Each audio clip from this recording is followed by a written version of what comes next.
ಇವತ್ತು ರಾತ್ರಿ ಅಥವಾ ನಾಳೆ ಬೆಳಗ್ಗೆ ದಾವಣಗೆರೆ ಬಾಗಲಕೋಟೆಯ ಬಿಜೆಪಿ ಅಭ್ಯರ್ಥಿಗಳ ಹೆಸರು ಗೊತ್ತಾಗುತ್ತೆ. ಕಾಂಗ್ರೆಸ್ ಅಭ್ಯರ್ಥಿಗಳು ಯಾರು? ಕುತೂಹಲ ಇನ್ನೂ ಮುಂದುವರೆದಿದೆ. ಇದೇ ವಿಷಯದ ಬಗ್ಗೆ ಇವತ್ತು ಮಾತಾಡ್ತೀವಿ. ಹಲವು ಜನ ಗಣ್ಯರು ನಮ್ಮ ಜೊತೆಗಿರ್ತಾರೆ. ನನ್ನ ಕೊಲೀಗ್ ಪ್ರಶಾಂತ್ ನಾಥು ಇದ್ದಾರೆ. ಪ್ರಶಾಂತ್, ಕಾರ್ಯಕ್ರಮಕ್ಕೆ ಸ್ವಾಗತ. ಹಿರಿಯ ಪತ್ರಕರ್ತರಾದ ರವೀಂದ್ರ ರೇಷ್ಮೆ ಅವರಿದ್ದಾರೆ. ಕಾರ್ಯಕ್ರಮಕ್ಕೆ ಸ್ವಾಗತ. ತಮಗೂ ಕೂಡ ರವೀಂದ್ರ ರೇಷ್ಮೆ ಅವರೇ. ಬಾಗಲಕೋಟೆ ಕಾನ್ಸ್ಟಿಟ್ಯೂಯೆನ್ಸಿ ಬಗ್ಗೆ ಮಾತನಾಡೋದಕ್ಕೆ ನಮ್ಮ ಜೊತೆ ಈಶ್ವರ್ ಶೆಟ್ಟರ್, ಹಿರಿಯ ಪತ್ರಕರ್ತರು, ನೇರ ಸಂಪರ್ಕದಲ್ಲಿದ್ದಾರೆ. ಈಶ್ವರ್ ಶೆಟ್ಟರ್, ನಮಸ್ಕಾರ. ನಾಗರಾಜ್ ಬಡದಾಳ್, ಮತ್ತೊಬ್ಬ ಹಿರಿಯ ಪತ್ರಕರ್ತರು, ದಾವಣಗೆರೆ ಕ್ಷೇತ್ರದ ಬಗ್ಗೆ ಮಾತನಾಡುವುದಕ್ಕೆ ನಮ್ಮ ಜೊತೆಗೆ ನೇರ ಸಂಪರ್ಕದಲ್ಲಿದ್ದಾರೆ. Will start from Davangere itself. S Prashanth, ದಾವಣಗೆರೆಯ ಮುಸ್ಲಿಂ ಮುಖಂಡರೊಬ್ಬರು ಹೇಳ್ತಾ ಇದ್ರು, 65ನೇ ವಯಸ್ಸಿನಲ್ಲಿ ಶಾಮನೂರು ಶಿವಶಂಕರಪ್ಪನವರಿಗೆ ಟಿಕೆಟ್ ಕೊಟ್ಟರು, ಅವರು ಶತಾಯುಷಿಗಳಾಗುವ ಹತ್ತತ್ರ ಬರೋ ತನಕನೂ ನಾವು ಕಾಯಬೇಕಾಗಿ ಬಂತು. ಈಗ ಸಮರ್ಥಕ್ಕೆ ಟಿಕೆಟ್ ಕೊಟ್ಟರೆ ಇವರು ಶತಾಯುಷಿಗಳಾಗೋ ತನಕನೂ ನಮ್ಮ ಸಮುದಾಯಕ್ಕೆ ಟಿಕೆಟ್ ಇಲ್ಲ, continuous sitting M L A ಅಂತ ಕೊಟ್ಕೊಂಡು ಹೋಗ್ತಾರೆ ಅಂತ.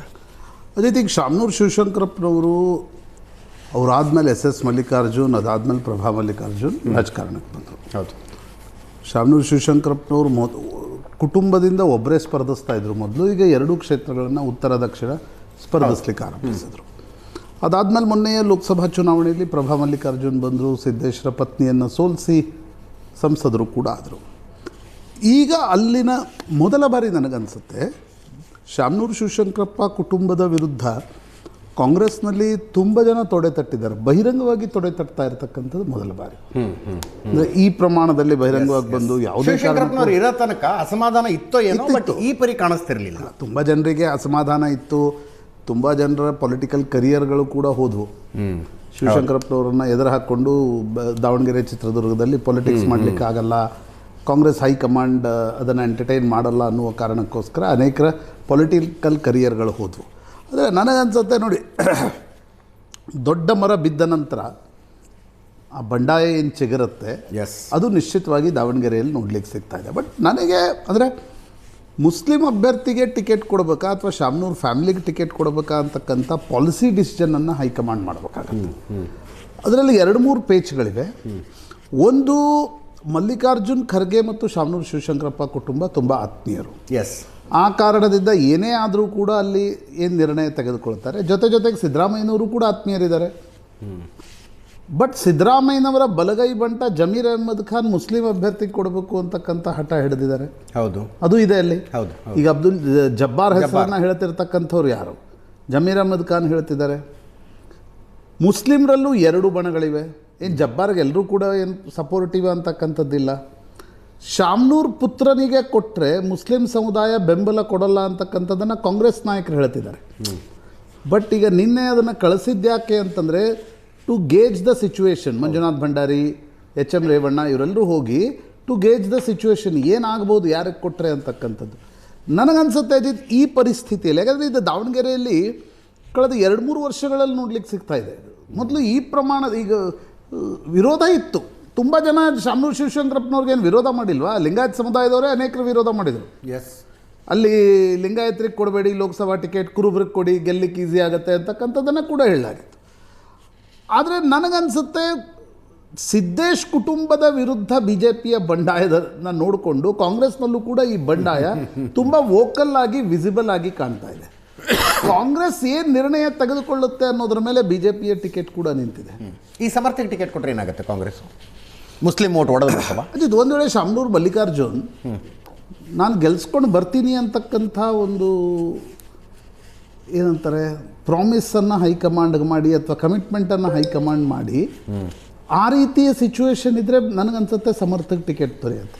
ಬಟ್ ಇದರಲ್ಲಿ ಪೇಚ್ ಏನು ಅಂತ ನಾನು ಅದನ್ನೇ ಆಗಲೇ ಹೇಳಿದೆ. ಒಂದು ವೇಳೆ ಸಮರ್ಥಕ್ಕೆ ಕೊಟ್ಟರೆ ಇನ್ನೊಂದು ಬಣ ಕೆಲಸ ಮಾಡಲ್ಲ ಅಂತಕ್ಕಂಥದ್ದು ಸ್ಪಷ್ಟ. ಅದು ನೋಟಾಗಿ ಹೋಗುತ್ತೆ, ಏನಾಗುತ್ತೆ ಅದು ಮುಂದಿನ ವಿಷಯ. ಸಮರ್ಥಕ್ಕೆ ಕೊಡಲಿಲ್ಲ ಅಂತಂದ್ರು ಬರೀ ಮುಸ್ಲಿಂ ಓಟ್ಗಳ ಟ್ರ್ಯಾಕ್ ರೆಕಾರ್ಡ್ ನೋಡಿದ್ರೆ ಮುಸ್ಲಿಮ್ರೇನು ಕಾಂಗ್ರೆಸ್ ಬಿಟ್ಟು ಇನ್ಯಾವುದೋ ಪಕ್ಷಕ್ಕೆ ಓಟ್ ಹಾಕ್ತಾರೆ ಅಂತ ಅನ್ಸೋದಿಲ್ಲ ಅಲ್ವಾ? ಸಮರ್ಥಿಗೆ ಕೊಡ್ಲಿ, ಮುಸ್ಲಿಂ ಅಭ್ಯರ್ಥಿಗೆ ಕೊಡ್ಲಿ. ಮುಸ್ಲಿಂ ಅಭ್ಯರ್ಥಿಗೆ ಕೊಟ್ಟರೆ ಏನೋ ಸ್ವಲ್ಪ ಓಡಾಡಿ ಕೆಲಸ ಮಾಡ್ಬೋದು, ಇಲ್ಲದೆ ಇದ್ರೆ ಸುಮ್ಮನೆ ಬಂದು ಓಟ್ ಹಾಕ್ಬೋದು. ಬಟ್ ಪ್ಯಾಸಿಫೈ ಮಾಡಬೇಕಾಗತ್ತೆ. ಈಗ ಮುಸ್ಲಿಂ ಅಭ್ಯರ್ಥಿಗಳು, ನಾವು ಕರ್ನಾಟಕದಲ್ಲಿ ಚುನಾವಣೆ ಬರುತ್ತೆ, ಮುಸ್ಲಿಂ ಸಂಘಟನೆಗಳು ಮತ್ತು ಕ್ರಿಶ್ಚಿಯನ್ ಸಂಘಟನೆಗಳು ಹೋಗಿ ಕಾಂಗ್ರೆಸ್ ಬಳಿ ಕೇಳ್ತವೆ, ನಮಗಿಷ್ಟು ಟಿಕೆಟ್ ಕೊಡಬೇಕು. ಈಗ ಕ್ರಿಶ್ಚಿಯನ್ರಿಗೆ ಎಲ್ಲೆಲ್ಲಿ ಕೊಡ್ಲಿಕ್ಕೆ ಸಾಧ್ಯ ಇದೆ? ಹೌದು, ಮಂಗಳೂರು, ಬೆಂಗಳೂರು ಈ ಭಾಗದಲ್ಲಿ ನಮ್ಗೆ ಕೊಡಬೇಕು ಅಂತಕ್ಕಂಥದ್ದು ಕೇಳ್ತಾರೆ. ಮುಸ್ಲಿಮರು ಕೂಡ ಆ ಸಂದರ್ಭದಲ್ಲಿ ಎಲ್ಲ ಮುಸ್ಲಿಂ ನಾಯಕರು ಒಂದು ಸಲ ಒಂದು ಸಭೆ ಮಾಡ್ತಾರೆ, ಅದು ಅಲ್ವಾ? ಆ ಸಭೆ ಮಾಡಿ ಏನು ಕೇಳ್ತಾರೆ ಕಾಂಗ್ರೆಸ್ಗೆ? ನಮ್ಮ ಕಳೆದ ಬಾರಿ 10 ಕೊಟ್ಟಿದ್ರಿ, ಈ ಬಾರಿ 12 ಕೊಡಿ.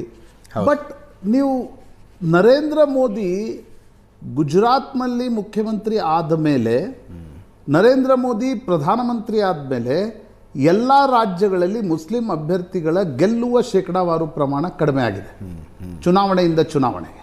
ಒಂದ್ಸಲ ದಿಗ್ವಿಜಯ್ ಸಿಂಗು ನರೇಂದ್ರ ಮೋದಿ ಅವರಿಗೂ, ನರೇಂದ್ರ ಮೋದಿ ಗುಜರಾತ್ನ ಮುಖ್ಯಮಂತ್ರಿ ಆಗಿದ್ದಾಗ ಅಕ್ಕಪಕ್ಕದಲ್ಲಿ ಮಾತಿಗೆ ಮಾತು ಬೆಳೆಯುತ್ತೆ. ಇಂಡಿಯಾ ಟುಡೇ ಕಾನ್ಕ್ಲೇವ್ನಲ್ಲಿ ಆಪ್ಕೆ ಅರಿಥಮೆಟಿಕ್ ಮೇ ನೈ ಬೈಟ್ ರहा है वो ಅಂತ ನರೇಂದ್ರ ಮೋದಿ ಅವರು ಹೇಳಿದ್ರು. ಅದನ್ನು ಮುಸ್ಲಿಂ ಅಭ್ಯರ್ಥಿಗಳಿಗೆ ಪೊಲರೈಸೇಷನ್ ಶುರು ಆದಮೇಲೆ, ಈಗ ಹಿಂದೆ ಮೈಸೂರಿನಲ್ಲಿ ಅಜಿತ್ ಸೇಠ್ ಎಲ್ಲ ಗೆಲ್ತಾ ಇದ್ರು, ಹಿಂಡಸ್ಗೇರಿ ಗೆಲ್ತಾ ಇದ್ರು, ಹುಬ್ಳಿಯಲ್ಲಿ, ಕಲಬುರಗಿಯಲ್ಲಿ ಮುಸ್ಲಿಂ ಅಭ್ಯರ್ಥಿನೇ ಗೆಲ್ತಾ ಇದ್ರು. ಈಗಲೂ ಅಲ್ಲಿಗ ಕಲಬುರಗಿಯಲ್ಲಿ ಮುಸ್ಲಿಂ ಅಭ್ಯರ್ಥಿ ಗೆದ್ದೇ ಗೆಲ್ತಾರೆ, ಬೆಂಗಳೂರಿನ ಕೆಲವು ಕ್ಷೇತ್ರಗಳಲ್ಲಿ ಗೆಲ್ತಾರೆ.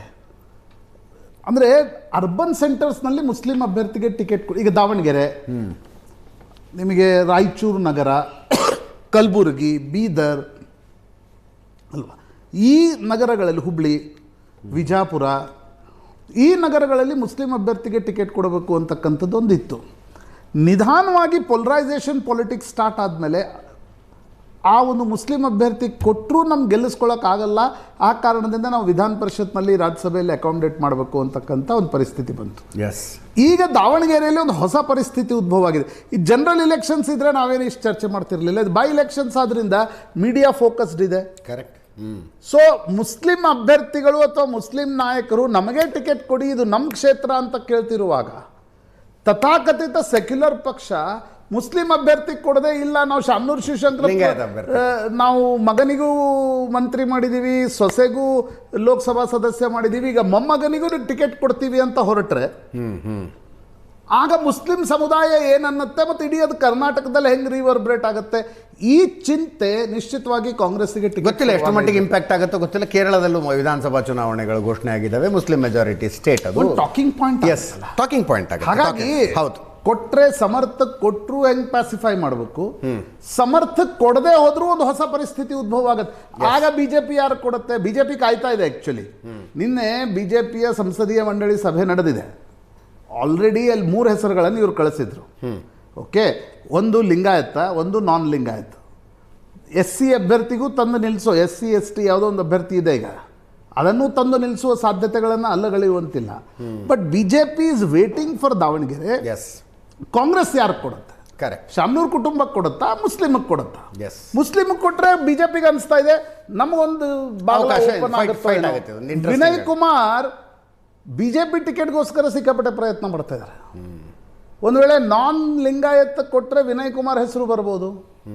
ಲಿಂಗಾಯತ್ ಕೊಟ್ಟರೆ ಅಜಯ್ ಕುಮಾರ್ ಕಳೆದ ಬಾರಿ ಏನು ಪಂಚಮಸಾಲಿ ಸೋತಿದ್ರಲ್ಲ, ಅವ್ರದ್ದೇ ಹೆಸರು ಮತ್ತೊಮ್ಮೆ ಕಳಿಸ್ಲಾಗ್ತಾ ಇದೆ. ಅಲ್ಲೂ ಬಿಜೆಪಿಯಲ್ಲೂ 2 ಬಣಗಳಿವೆ. 2 ಬಣಗಳಿಗೆ ಸೇರಿದ ಒಬ್ಬನಿಗೆ ಟಿಕೆಟ್ ಕೊಡಬೇಕಾ ಅಂತ ಬಿಜೆಪಿನೂ ನೋಡ್ತಾ ಇದೆ. ಸಮರ್ಥಕ್ಕೆ ಟಿಕೆಟ್ ಕೊಟ್ಟರೆ ಏನಾಗುತ್ತೆ ದಾವಣಗೆರೆ? ಪ್ರಶಾಂತ್ ನಾಥ್ ಹತ್ರ ಮಾತಾಡಿದ್ವಿ. ನಾಗರಾಜ್ ಬಡದಾಳ್ ಹಿರಿಯ ಪತ್ರಕರ್ತರು ದಾವಣಗೆರೆಯಿಂದ ಲೈವ್ನಲ್ಲಿದ್ದಾರೆ. ನಾಗರಾಜ್ ಅವರೇ, ಮುಸ್ಲಿಂ ಅಭ್ಯರ್ಥಿಗೆ ಟಿಕೆಟ್ ಕೊಟ್ಟರೆ ಏನಾಗುತ್ತೆ ಸರ್? ಮುಸ್ಲಿಂ ಅಭ್ಯರ್ಥಿಗೆ ಮತಗಳು ಕೊಟ್ಟರೆ, ಅವರು ಇಲ್ಲಿವರೆಗೂ ಟಿಕೆಟ್ ಕೇಳಿದ್ದಿಲ್ಲ. ಶಾಮನೂರ್ ಶಿವಶಂಕರಪ್ಪ ಇದ್ರು ಅನ್ನೋ ಕಾರಣಕ್ಕೆ ನಾವು ಅವ್ರು ಇರೋವರೆಗೂ ಟಿಕೆಟ್ ಕೇಳಲ್ಲ ಅಂತೇಳಿ ಓಪನ್ ಆಗಿ ಹೇಳಿದರು ಅವರು. ಅದರಂತೆ ಅವರು ನಡ್ಕೊಂಡು ಬಂದಿದ್ರು. ಈಗ ಅವರು ನಮಗೊಂದು ಅವಕಾಶ ಬಂದಿದೆ, ಮಾಡಿಕೊಡ್ರಿ ಅಂತಿದ್ದಾರೆ. ಇನ್ನೊಂದು ಮುಸ್ಲಿಂ ಸಮುದಾಯದೊಳಗೆ ಇನ್ನೊಂದೇನಿದೆ, ಕಾಂಗ್ರೆಸ್ನಲ್ಲಿ ಯಾರಾದರೂ ನಿಧನರಾದರೆ, ಸಚಿವರು ಶಾಸಕರು ನಿಧನರಾದರೆ ಅನುಕಂಪದ್ದು ಅವ್ರ ಟಿಕೆಟ್ ಅವ್ರ ಕುಟುಂಬಕ್ಕೆ ಕೊಡೋವಂಥ ಒಂದಿದೆ. ಅದು ಕೊಟ್ಟರೆ, ಅವಕಾಶ ಕೊಟ್ಟರೆ ಅವರು ಸಮರ್ಥವ್ರು ಗೆಲ್ತಾರೆ. ಯಾವುದೇ ಕಾರಣಕ್ಕೂ ಇದು ಕಾಂಗ್ರೆಸ್ಸಿನ ಭದ್ರಕೋಟೆ ಬಿಟ್ಕೊಡ್ಬಾರ್ದು ಅಂತ ಅವ್ರದ್ದು ಒಂದು ವಾದ ಇದೆ. ಇನ್ನೊಂದು ಬಣದ್ದು ಕಾಂಗ್ರೆಸ್ನಲ್ಲೂ ಈಗ ಗುಂಪುಗಳಾಗಿದ್ದಾವೆ. ಈಗ ಹೆಂಗಾಗ್ಬಿಟ್ಟಿದೆ ಅಂದರೆ ಸೆರೆಗಳ ಕೆಂಡ ಕಟ್ಕೊಂಡಂಗೆ ಆಗ್ಬಿಟ್ಟಿದೆ. ಕಾಂಗ್ರೆಸ್ ಹೈಕಮಾಂಡ್ಗೂ ಅದೇ ಪರಿಸ್ಥಿತಿ. ಈಗ ಸ್ವತಃ ಮಲ್ಲಿಕಾರ್ಜುನ್ ಅವರು ನಿನ್ನೆ ಒಂದು ಅವರೇನು KPCC ಸಮಿತಿ ಬಂದಾಗ ಅವ್ರ ಎದುರುಗಡೆಗೆ ಹೇಳಿದರು, ಹಿಂದೆ ಹೆಲಿಕಾಪ್ಟರು ಒಳಗೆ ನೀವು ಕಳಿಸಿ ಗೊಂದಲ ಆಗಿತ್ತು, ಆ ಥರ ಯಾವುದೇ ಕಾರಣಕ್ಕೂ ಈ ಸಲ ಆಗಬಾರ್ದು, ನೀವು ಅಭ್ಯರ್ಥಿ ಘೋಷಣೆ ಮಾಡೋಂಗಿದ್ರೆ ಇಲ್ಲೇ ಘೋಷಣೆ ಮಾಡೋಗ್ರಿ ಅಂತೇಳಿ ಅವರು ಓಪನ್ ಆಗಿ ಹೇಳಿದ್ರು. ಸಮರ್ಥಗೆ ಟಿಕೆಟ್ ಕೊಟ್ಟರೆ ಮುಸ್ಲಿಂ ಓಟ್ ಬೀಳ್ತಾವೋ ಇಲ್ವೋ ಅನ್ನೋ ಪ್ರಶ್ನೆ ಬರೋದಿಲ್ಲ. ಹಬ್ಬ ಅಂದ್ರೆ ಒಂದು 4-5% ಏನೋ ಆಚೆ ಈಚೆ ಆದರೂ ಆಗಬಹುದಿಲ್ಲ ಅಂತ ಹೇಳೋದಿಲ್ಲ ನಾನು. ಅದು ಕಾಕ್ತಾಳೀಯವಂತೆ ಮಂಜುನಾಥ್ ಭಂಡಾರಿನೇ ಬಂದಿದ್ರಲ್ಲ ಹೆಲಿಕಾಪ್ಟರ್ನಲ್ಲಿ, ಅವಾಗ ಮಂಜುನಾಥ್ ಭಂಡಾರಿನೇ ಬಂದಿದ್ರು. ಹೌದು ಸರ್, ಹೌದು. ಅದೇ ಗೊಂದಲ ಇದ್ದಿದ್ದನ್ನು ಹೌದು ಸರ್, ಅದನ್ನೇ ಪ್ರಸ್ತಾಪ ಮಾಡಿದರು ಮಿನಿಸ್ಟ್ರು ಮಲ್ಲಿಕಾರ್ಜುನ್ ಅವರು. ನೀವು ಲಾಸ್ಟ್ ಟೈಮ್ ಬಂದಾಗ ಏನು ಗೊಂದಲ ಆಯಿತು, ಅದು ಸುಮ್ಮನೆ ಆಡ್ಕಣವ್ರ ಬಾಯಿಗೆ ಅಪಪ್ರಚಾರ ಮಾಡೋಕ್ಕೆ ದಾರಿ ಮಾಡಿಕೊಟ್ಟಂಗಾಯಿತು. ಆ ಥರ ಗೊಂದಲಗಳು ಆಗೋದು ಬೇಡ. ಏನಿದ್ರು ನೀವು ಅಭ್ಯರ್ಥಿ ಘೋಷಣೆ ಮಾಡ್ತೀರಾ, ಇಲ್ಲೇ ಘೋಷಣೆ ಮಾಡಿ ಹೋಗ್ಬಿಡ್ರಿ, ಯಾವುದೇ ಗೊಂದಲ ಇರೋದು ಬೇಡ ಅಂತೇಳಿ ಭಾಳ ಕ್ಲಿಯರಾಗಿ ಹೇಳಿದರು ಸ್ಟೇಜ್. ಆಯ್ತು, ಮುಸ್ಲಿಂ ಕ್ಯಾಂಡಿಡೇಟ್ ಕೊಟ್ರೆ ಶಾಮನೂರು ಕುಟುಂಬ ಸಹಕಾರ ಕೊಡೋದಿಲ್ಲ?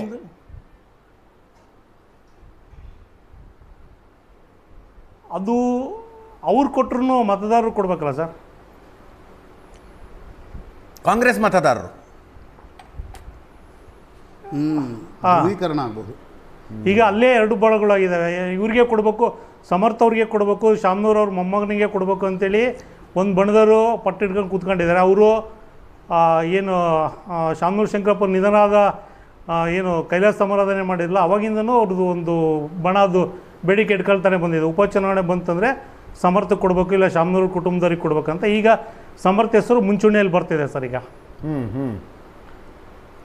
ಶಾಮನೂರು ಶಿವಶಂಕರಪ್ಪನವ್ರು ಬದುಕಿದ್ದಾಗ ಏನೋ ಹೇಳಿದ್ರಂತೆ, ಸಹಿತ ಭಾಳ ಸರಳ, ನನ್ನ ನಂತರ ಇಲ್ಲೊಬ್ಬ ಮುಸ್ಲಿಂ ಅಭ್ಯರ್ಥಿ ಬರ್ತಾರೆ ಅಂತಲೂ ಹೇಳಿದ್ರಂತೆ, ನಮಗೆ ಮಾತು ಕೊಟ್ಟಿದ್ರು ಅಂತ ಕೆಲವರು ಮಾತಾಡೋದು ಕೇಳಿಸ್ಕೊಂಡೆ. ಹಾಂ ಸರ್, ಇವರು ವಸತಿ ಸಚಿವರು ಜಮೀರ್ ಅಹಮದ್ ಅವ್ರು ಹೇಳಿದಾಗ ಅದು ಒಂದು ಸ್ವಲ್ಪ ಸುದ್ದಿ ಆಗಿತ್ತು ಸರ್. ಅವಾಗ ಮಲ್ಲಿಕಾರ್ಜುನ್ ಅವ್ರು ಹೇಳಿದರು, ಆ ಥರ ಏನಾದರೂ ಆಡಿಯೋ ಐತಾ ವಿಡಿಯೋ ಐತಾ ತೋರಿಸ್ರಪ್ಪ ಅಂತ ಸಹಿತ ಅದನ್ನು ಸಹಿತ ಮಾಧ್ಯಮಗಳ ಮುಂದೆ ಕೇಳಿದರು. ಅದನ್ನು ಅವ್ರು ನಮ್ಮ ಎದುರುಗಡೆ ಹೇಳಿದ್ರು ಅಂತ ಹೇಳ್ತಾರೆ. ಎಲ್ಲಿ ಆಡಿಯೋ ವಿಡಿಯೋ ಇದ್ರೆ ಕೊಡ್ರಿ ಅಂತ ಹೇಳಿದರು ಸರ್ ಅವರು. ಈಗ ಅಜ್ಜ ಇರೋ ತನಕ ಸಮರ್ಥ ಆಕ್ಟಿವ್ ಇದ್ರ ಕ್ಷೇತ್ರದಲ್ಲಿ ಓಡಾಟ, ಜನರ ಭೇಟಿ, ಜನಸಂಪರ್ಕ ಹಂಗೆಲ್ಲ? ಸಮರ್ಥು ಯಾವಾಗ ಏನು ವಿದೇಶದಿಂದ ಏನು ಓದಿ ದಾವಣಗೆರೆಗೆ ವಾಪಸ್ ಬಂದಾಗಿಂದನೂ ಜನಸಾಮಾನ್ಯರ ಜೊತೆಗೆ ಬೆರೀತಿರೋಂಥ ಹುಡುಗ ಸರ್ ಅದ. ಈಗ ಅವ್ರ ತಂದೆ ಹಿಂದೆ MLA ಎಲೆಕ್ಷನ್ ನಿಂತ್ಕೊಂಡಾಗ, ಅಜ್ಜ ನಿಂತ್ಕೊಂಡಾಗ ಗೆಲ್ಲಿ ಅಂತೇಳಿ ಇಡೀ ಚುನಾವಣೆ ಮುಗಿಯೋವರೆಗೂ ಬರಿಗಾಲಲ್ಲಿ ಪ್ರಚಾರ ಮಾಡಿದ್ದ. ಆ ಥರ ಧಾರ್ಮಿಕ ಕಾಳಜಿ ಇದೆ, ಬಡವರ ಬಗ್ಗೆ ಕನಿಕರ ಇರೋಂಥ ವ್ಯಕ್ತಿ. ಓಕೆ, ಬಟ್ ನಿಮ್ದು ಗಟ್ ಫೀಲಿಂಗ್ ಏನು, ಬೈ ಚಾನ್ಸ್ ಮುಸ್ಲಿಮ್ಗೆ ಕೊಟ್ಟರೆ ಹಾಂ BJPಗೆ ಒಂದು ಅವಕಾಶ ಓಪನ್ ಆಗುತ್ತಾ? ಹಾಂ ಸರ್. ಅಥವಾ ಹಂಗೇನಾಗಲ್ವಾ? ಕಾಂಗ್ರೆಸ್ನ ವೋಟ್ ಬ್ಯಾಂಕ್ ಇದೆ, ಏನಾಗ್ಬೋದಾಗ ಸರ್?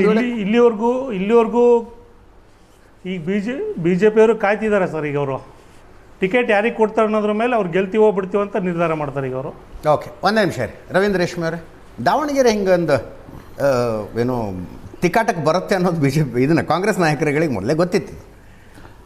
ದಾವಣಗೆರೆಯಲ್ಲಿ ಸಾಂಪ್ರದಾಯಿಕವಾಗಿ ಯಾವಾಗಲೂ ಚಿತ್ರದುರ್ಗ ಮಠ ವರ್ಸಸ್ ಸಿರಿಗೆರೆ ಮಠ, ಗಾಂಜಿ ವೀರಪ್ಪ ಮತ್ತು ಸಿದ್ವೀರಪ್ಪ ಅಂತ 72ರವರೆಗೂ ಆ ಥರದ್ದೊಂದು ಸ್ಪರ್ಧೆ ಇರ್ತಾ ಇತ್ತು. ಯಾವ ಫಲಿತಾಂಶ ಬಂದರೆ ಸ್ವಾಮಿಗಳು ಒಂದಿಲ್ಲೊಂದು ಮಠದ ನಡುವಿನ ಸಂಘರ್ಷ, ಅದು ಆಂತರಿಕ ಸಂಘರ್ಷ ಅನ್ನೋ ಥರ ಇತ್ತು. ಮುಂದೆ ಚೆನ್ನೈ ಒಡೆಯರ್ ಅಂತ ಲೋಕಸಭೆಗೆ ಸತತವಾಗಿ ಆರಿಸ್ಬಂದರು. ಆವಾಗ ಕುರುಬರು ತಮ್ಮ ಅಸ್ತಿತ್ವವನ್ನು ಕಂಡುಕೊಂಡು ದಾವಣಗೆರೆ ಕ್ಷೇತ್ರದಲ್ಲಿ ಈ 2018ರಲ್ಲಿ ಒಂದು ಮಾಯಾಬಜಾರ್ ಥರ ಮಾಡಿಬಿಟ್ರು. ಪಾಪ ಮುಸ್ಲಿಂ ಅಭ್ಯರ್ಥಿ ಅನೌನ್ಸ್ ಆಯಿತು, B ಫಾರ್ಮ್ ತೊಗೊಂಡು ಹೋದರು. B ಫಾರ್ಮ್ ಹ್ಯಾಂಡ್ ಓವರ್ ಆದಮೇಲೆ ಇಲ್ಲೆಲ್ಲ ತಪ್ಪಿದೆ ಅಂತ ಕಿತ್ಕೊಂಡ್ಬಿಟ್ಟು ಮತ್ತೆ ಇನ್ನೊಂದು B ಫಾರ್ಮ್ ಬಂತು. ಆಗಲಿಂದ ಭಾಳಷ್ಟು ಒಂಥರ ಕಾಂಗ್ರೆಸ್ ಬಗ್ಗೆ ಭ್ರಮನಿರಸಗೊಂಡಿದ್ರಲ್ಲಿ ಮುಸಲ್ಮಾನರು. ಅದ್ರ ಪರಿಣಾಮ ಈಗ ಆಗ್ತಾರೆ. ಬಟ್ ನೀವು ಹೇಳಿದ್ರೆ 65ನೇ ವಯಸ್ಸಿಗೆ ಅವ್ರು ಟಿಕೆಟ್ ಕೊಟ್ಟರು, ಶತಾಯುಷಿ ಆಗೋವರೆಗೂ ಇವರು ಶಾಮನೂರು ಶಿವಶಂಕರಪ್ಪನವ್ರು ಇದ್ರು ಅಂತ. ಶಾಮನೂರು ಏನು ಕೊಟ್ಟು 65 ವಯಸ್ಸು MLA ಆದರು.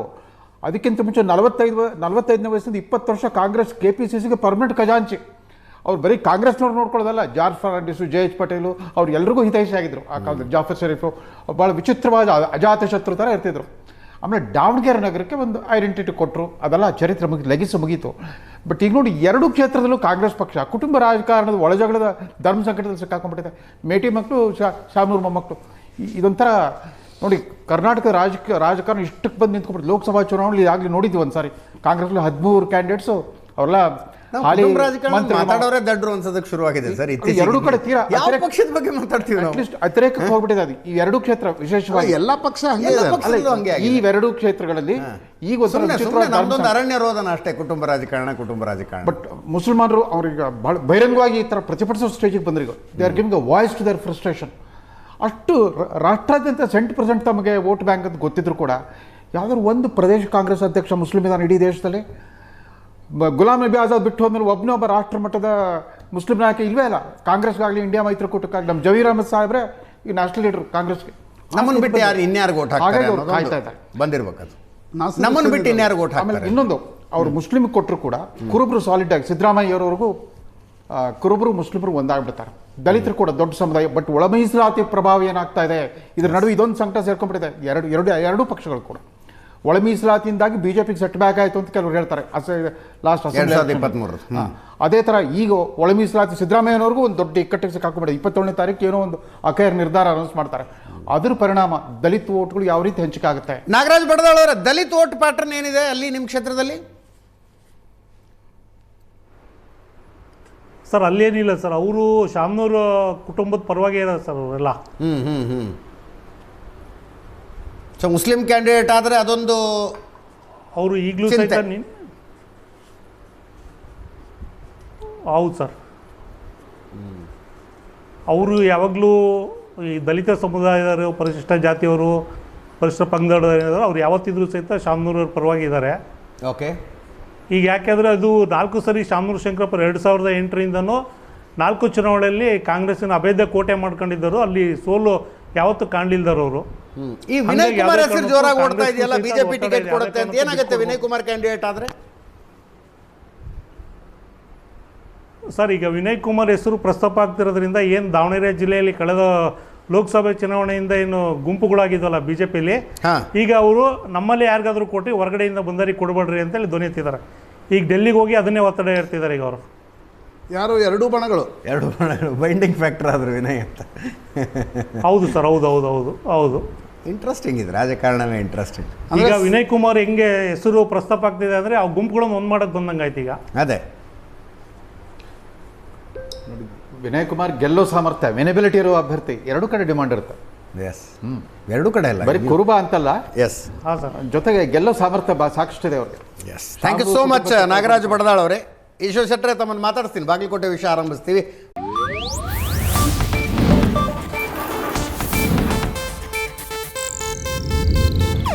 ಇದು ಏಷ್ಯಾನೆಟ್ ನ್ಯೂಸ್ ನೆಟ್ವರ್ಕ್ ಪ್ರಸ್ತುತಿ.